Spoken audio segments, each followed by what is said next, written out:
Hello, Ryan here, and welcome to Star Citizen Sunday. This is a weekly show which covers all of the news from the week just past. Be sure to subscribe if you like what you see, and let's get on with it. This week, we have an episode-long sprint report, huge updates to the Death of a Spaceman mechanic, and CitizenCon's details are finally revealed, and if you were not hyped before, you will be by the end of the show. So this week's Inside Star Citizen was a full-length sprint report, kicking off with work on a variety of locked crates for players to find throughout the verse, some of them requiring maybe a cutting tool to open or the need of a coded lock.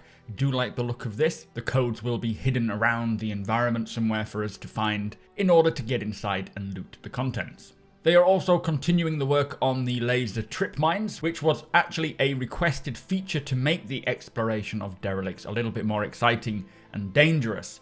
Now, the crates that you see being blown around will eventually get a health value, which means that if you don't take care, you could blow up the very contents and items that you are trying to steal. And what we see here is more of a test area, which means the visual effects are not in the final state and it will look a lot better before release. I do love how the explosions do feel very robust and will definitely cause a lot of problems if you are not careful. And once this is integrated into the verse, it will require quite a bit of problem solving, I think. The UI teams have spent some time converting the ASOP terminals to the building blocks, which will allow for quicker styling and functionality and make it easier to fix bugs. Plus, it will run much smoother and faster, which is always a benefit. A very small but important task completed recently was these disconnection screens for the variety of monitors found throughout Squadron 42 and the verse. Again, it's just the little details, but when they all add up together, they do make a big impact. Next, we saw the first pass of some of the UI interfaces for the upcoming mining gadgets, and these will be able to be placed directly onto asteroids to aid in the mining mechanic. And as you can see here, this particular one will have you adjusting certain values to match the waveform, and do expect to see varied UI depending on the manufacturer like Schumann, Thermite and so forth. Now, the work on these mining gadgets, according to the progress tracker, will come to an end towards the end of November, so let us hope that they make it in for the end of year patch. Now, I really like the look of these. Although I've not done a lot of asteroid mining, I do feel like the introduction of these gadgets, keeping some of them in the box in the back, and then your consumables and all these different devices that go into the full mining profession, these will just add another facet to that mechanic. I do wonder though if these will be able to be placed on planet-side rocks. Either way, mining is certainly expanding in a good direction. Next, we got to see some early look devs on some of the uniforms for the various brands found throughout the verse, adding a little bit more to these locations rather than the employees just wearing their own clothes. These will be a series of modular options in which the logos and colour palettes can be swapped from place to place. Again, a small detail, but does make a bit of an impact there. The character team have been continuing their work on the Theta Geo system, which we heard about a little while ago, which involves adding extra geometry to outfits when one or more items of the same set are combined. And as you can see here, it's all still very modular, and you can still wear, say, a helmet from this RRS brand and then a chest piece from another brand, but when you combine the two items from the same set, they add a little specific visual flair. Now, although I'm not a huge fan of the RRS cowl, as it feels like a bit of a mullet to me, I do like the concept of what they are doing here, as it will really allow the potential for more varied and unique armor designs in the future, and I suppose not just armor long term. Now, the RRS armor, I think this is the light RRS armor, which is a stealth armor, is pretty cool apart from the mullet. And I do love the light or maybe the medium backpack. And I wonder if that shoulder device will be a usable item, like a torch perhaps. Apparently we will hear more about this armor at this year's CitizenCon. And talking of which, we now have the details, which I will run through briefly on today's video.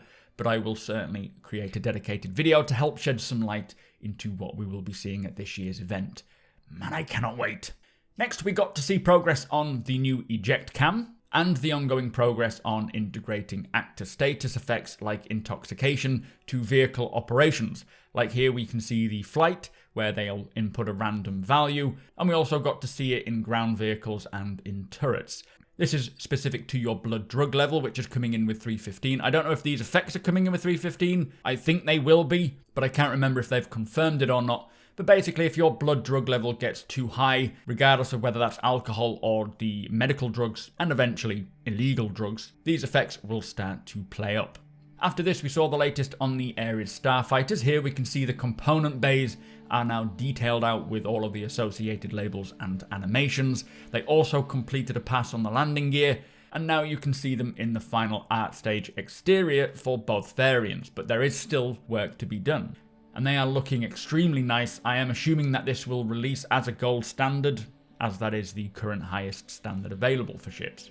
Moving on to the Aegis Redeemer, this ship was the first recipient of the newly developed glow shader.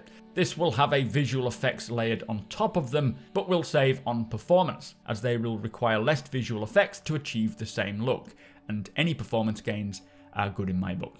Moving on to the interior of the Redeemer, the team are continuing with the final polish all around, while building a final work list of tasks to be done before release. They are also experimenting some motion aspects into the interior, but it is still uncertain as to whether any of this will go in this direction.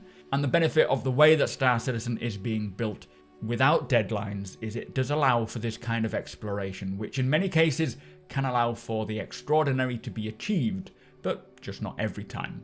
Now personally, I am 50-50 on this. I do love the idea of having motion inside ships, especially in the engineering section, like those old steam engines and the big ships that we saw in World War II, but this piston style, I'm not sure about. I think with sound effects it could work and it will be pretty cool, but I do hope that they explore this concept for other ships, as I think it will really breathe a lot of life into the engineering sections and just creating that sense of mechanics working away to keep the ships and vehicles moving.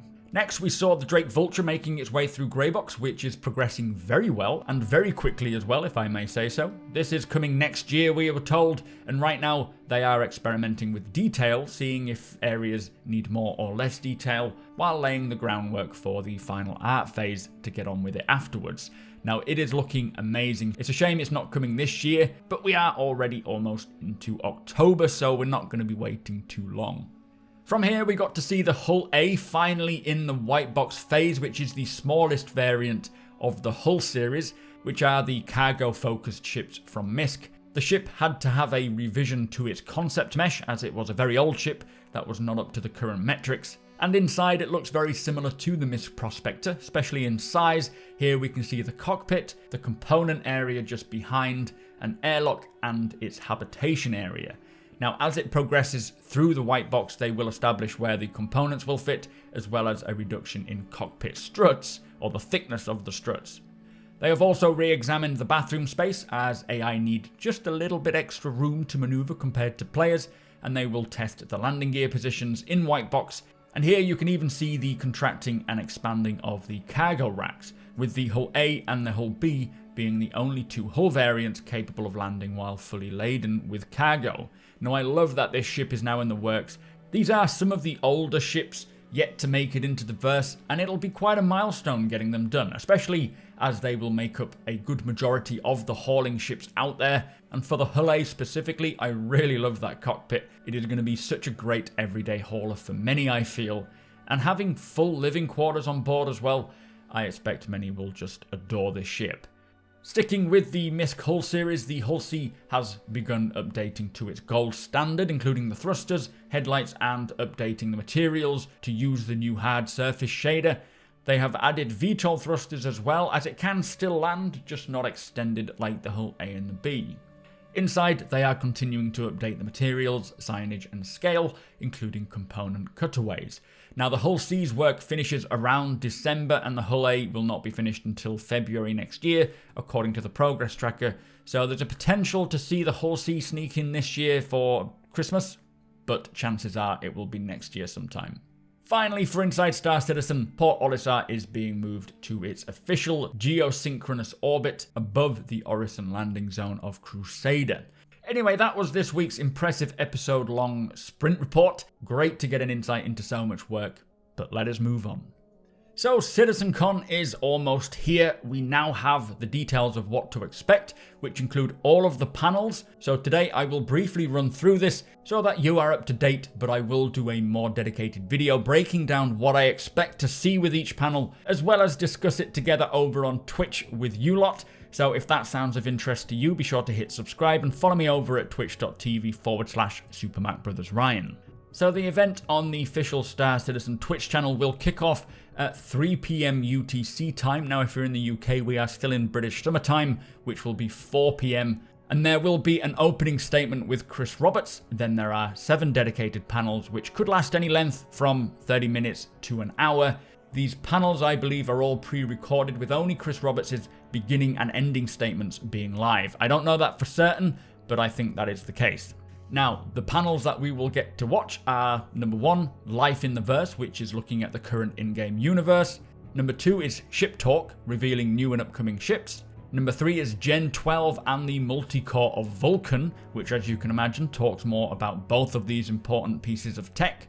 Number 4 is called Crafting Worlds, Planetary Tool and Tech, and it will show off some of the new planet tech features.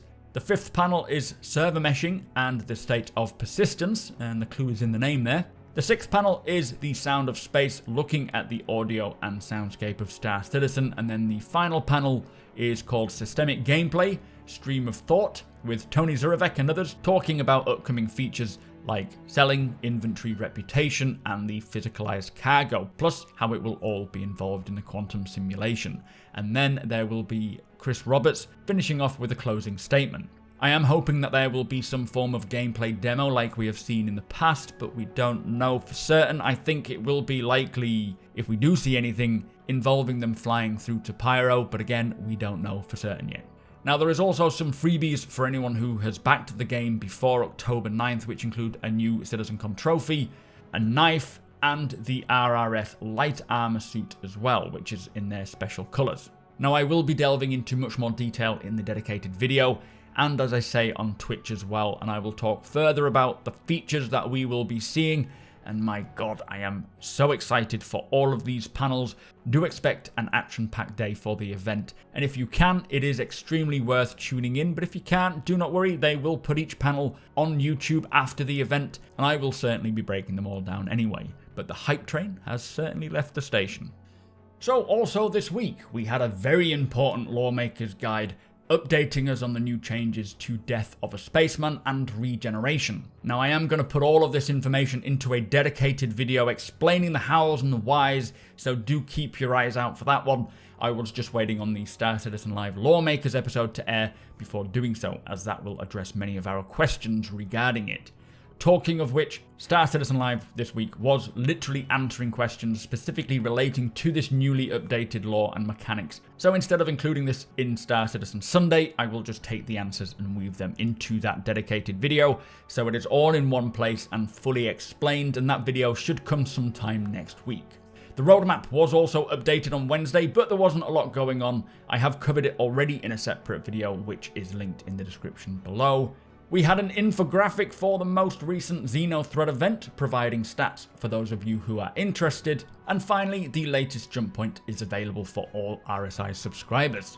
So that brings us to the end of the show. If you do enjoy my content, please consider subscribing and hitting that like button. Also, I am able to do this thanks to my very generous patrons and channel members. If you appreciate what I do and would like to help make it even better from as little as $1 a month, all of the links are provided below.